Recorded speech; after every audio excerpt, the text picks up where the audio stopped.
The Holy Father also welcomed 21 new cardinals from all over the world. They were created during Consistory over the weekend at the Vatican.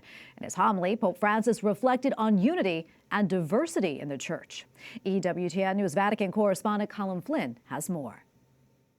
A very good evening, Tracy. Saturday was a very busy day here at the Vatican as Pope Francis created 21 cardinals from 15 different countries. This was Francis's 9th time creating new cardinals in the past 10 years, bringing to a total 142 the number of cardinals he has created from 66 countries.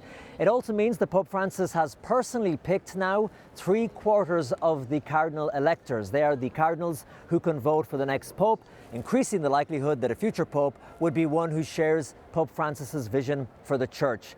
The event was held outdoors in St. Peter's Square, right in front of the Basilica, where the often called princes of the Church processed up one by one to Pope Francis to receive their red hat or biretta, the ecclesiastical ring as well. The scarlet colour, by the way, of the hat is meant to signify blood, that these new cardinals should be willing to give up their life for the faith. Pope Francis has continued his tradition of creating cardinals from places not traditionally known to have them, for example, South Sudan, and then appointments from key geographical areas like Hong Kong and Jerusalem. Diversity is necessary, the Pope said. Some abuse survivor groups strongly objected to the appointment of one of the new cardinals, the Argentinian Victor Manuel Fernandez, who raised many eyebrows for his reported handling of sexual abuse cases when he was Archbishop of La Plata in Argentina.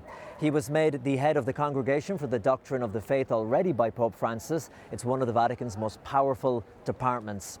Also on Saturday afternoon, the Pope took part in a 2-hour ecumenical meeting to pray together ahead of the Synod on synodality. The event was entitled Together Gathering of God's People. It was attended by distinguished guests such as the Orthodox Ecumenical Patriarch Bartholomew of Constantinople, the Archbishop of Canterbury, Justin Welby, the head of the Anglican Communion. And Tracy, this was a rare occasion when you had Rome, Constantinople and Canterbury all here together in St. Peter's Square at the same time. Speaking to the thousands of young people, the Pope said that silence was essential in our lives. He said, in a world full of noise, we are no longer accustomed to silence. Indeed, we sometimes struggle with it because silence forces us to face ourselves and to face God. In un filo sonoro di silenzio. In un filo sonoro di silenzio. Pope Francis went on to say that silence was essential in the life of a believer. Finally, Tracy, the Synod on Synodality, that starts this week here at the Vatican. The participants are still involved in their pre-Synod retreat outside of Rome, and we'll have a report on the opening Mass this Wednesday here on EWTN. In Rome, Colm Flynn, EWTN News Nightly.